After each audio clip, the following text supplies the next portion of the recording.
नमस्कार माऊली भक्तांनो, माझ्या भक्ती सागर या चॅनलवर आपले मनापासून स्वागत आहे. गजानन महाराज आपल्या सर्व चांगल्या इच्छा पूर्ण करो हीच माऊली चरणी प्रार्थना. आज आपण अचिंत्य जगताप्रती कृती तुझी कोणा न कळे सौ चित्ररेखा राहणार वर्धा यांना आलेला महाराजांचा अनुभव आज आपण ऐकणार आहोत. तो अनुभव ऐकण्यापूर्वी माऊली भक्तांनो, माझ्या भक्ती सागर या चॅनलला सबस्क्राईब करायला विसरू नका. जय गजानन. मी चित्ररेखा, राहणार वर्धा, निवृत्त शालेय शिक्षिका. मी गजानन महाराजांचं खूप काही करीत असते. असं खरं तर काही नाही. गुरुपौर्णिमा, प्रगट दिन, ऋषीपंचमी या निमित्ताने गजानन विजय ग्रंथाचं पारायण आणि आमचं लग्न झाल्यानंतर लगेच आई अम्मा उभयतांना शेगावला घेऊन गेली होती.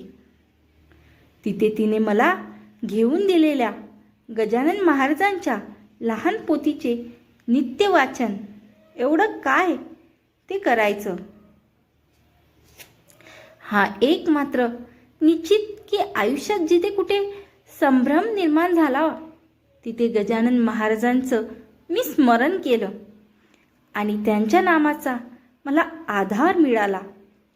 असं नेहमीच होत आलं आहे. हे सहाय्य मिळण्याचं कारण माझ्या आयुष्यात इसवी सन 1964 साली घडलेली एक घटना जी माझ्या मनावर खोलवर कोरली आहे ती असावी असं मला वाटतं. त्यावेळी मी जेमतेम 8 वर्षाची होते व माझा लहान भाऊ अविनाश 5 वर्षाचा होता.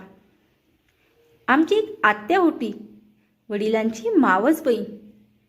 तिच्या मुलीचा एक पाय जन्मत वाकडा होता.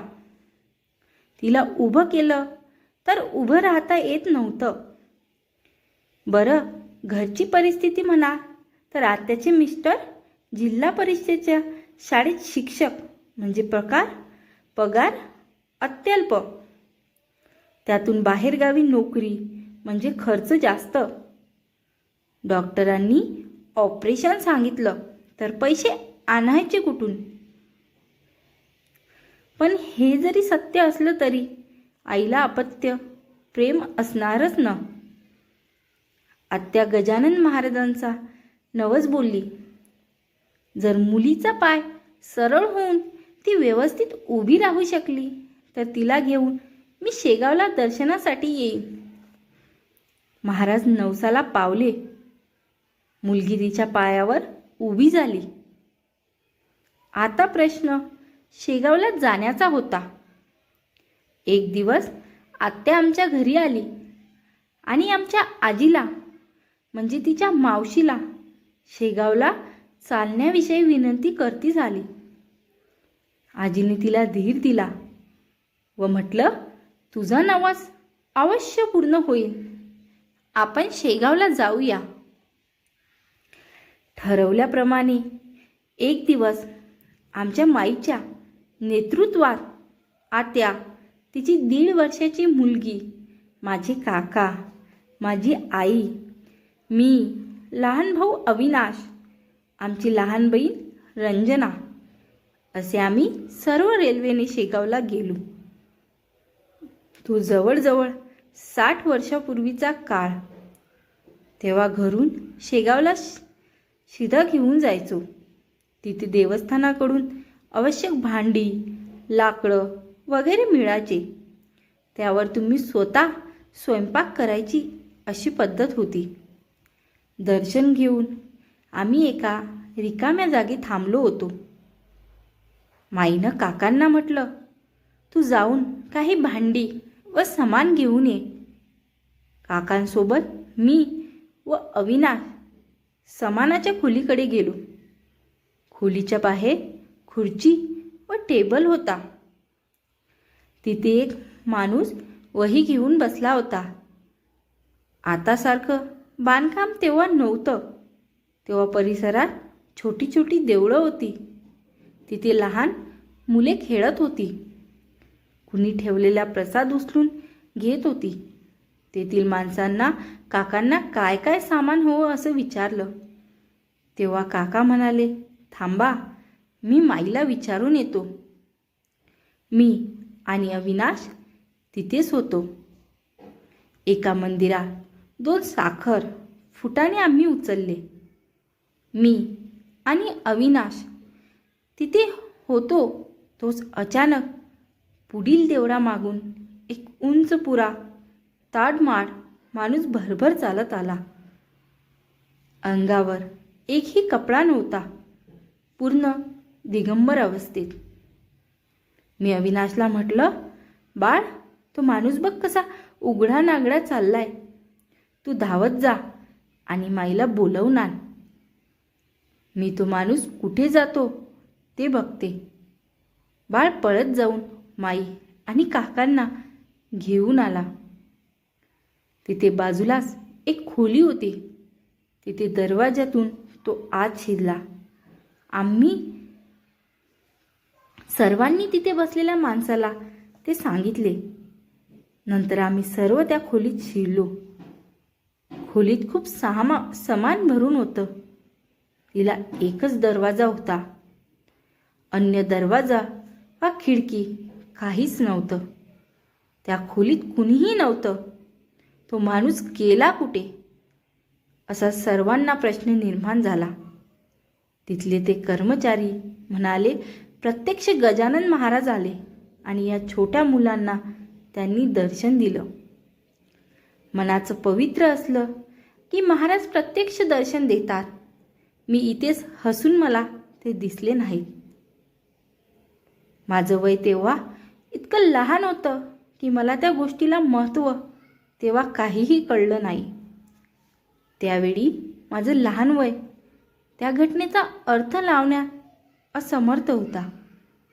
पुढे काही वर्षांनी जीवनात एक विचित्र आणि चमत्कारिक घटना घडली. त्या घटनेचा अर्थ लावण्यात माझं मन असमर्थ ठरलं. इसवी सन 2014ला मी निवृत्त झाले. त्यामुळे सोमवार ते शनिवार सर्व दिवस अत्यंत व्यस्त असायचे.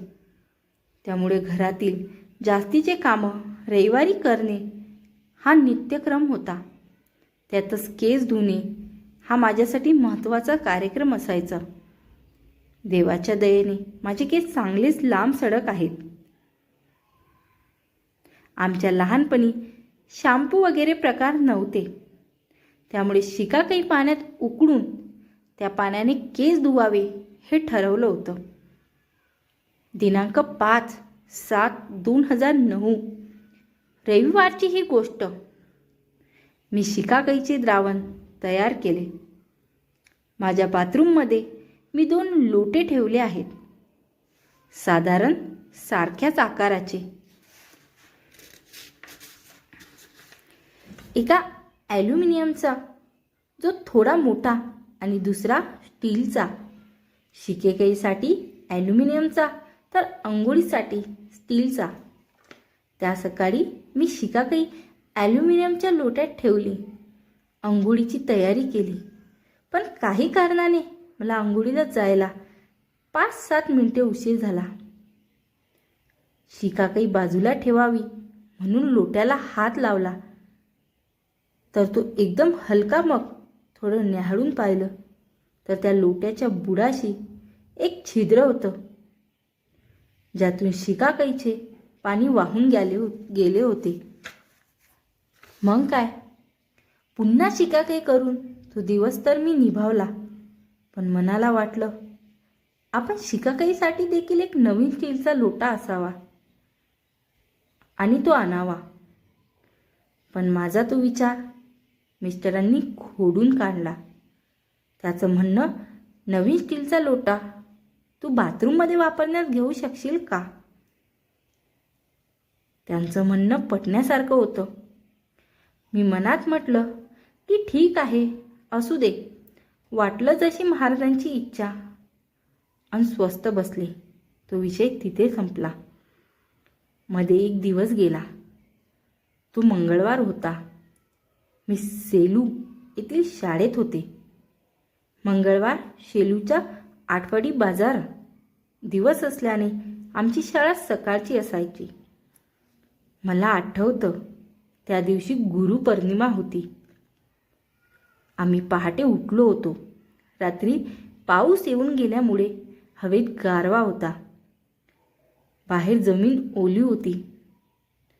पहाटे 5:30 पावणे 6 वाजता हे फाटकाचं कुलूप उघडायला म्हणून बाहेर गेले.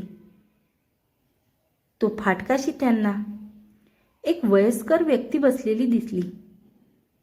हे त्यांना इथे का बसले, कुठून आले, काही पाहिजे का, असं विचारित होते. बोलण्याचा आवाज ऐकून हे इतक्या सकाळी कुणाशी बोलताय याचा अंदाज खिडकीतून डोकावून मी घेतला. पण शाळेची घाई असल्याने मी माझ्या कामात गुंतले. तिकडे त्या व्यक्तीनं त्याच्या कुठल्याही प्रश्नाचं उत्तर न देता ह्यांच्याकडे फक्त एक कटाक्ष टाकला आणि ते उठून जाऊ लागले. जाताना त्यांच्या जवळीत एक स्टीलचा लोटा फाटकाशी ठेवून दिला. मिस्टर त्यांना म्हणाले, बाबाजी, तुमचा लोटा राहिला, घेऊन जा ना. पण ते म्हणाले, हा लोटा तुझ्यासाठीच आणला आहे. असे म्हणून झपाट्याने चालीत पुढे निघाले आणि काही सेकंदा दिसेनासे झाले. लोटा तसाच सोडून मिस्टरांनी लोटा प्रथम अंगणातच ठेवला. 2 दिवस तो पुन्हा मागायला येतो का याची वाट पाहिली.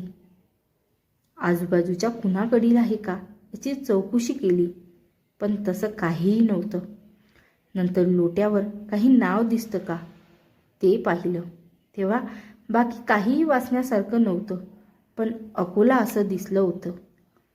आमच्या घरापासून शेगावच्या दिशेने 200-250 किलोमीटर अंतरावून आलेला आणि मला जसा हवा होता तसा लोटा, जेवढा हवा होता नेमका तेवढाच.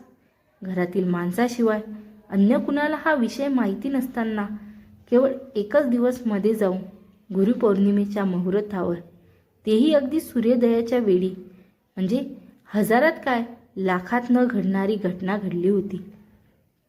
पहिली घटना समजण्यासाठी वय खूपच लहान होतं, तर दुसरी घटना समजण्यासाठी मन आता भावड्या मनाने निर्णय घेतला आहे की फक्त शिकाकाई पुरता तो लोटा वापरायचा, अन्यथा जेव्हा पारायणाला बसते तेव्हा त्याला कलश म्हणून बाजूला ठेवायचा. बाकी श्री गजानन, जय गजानन, श्री गजानन, जय गजानन.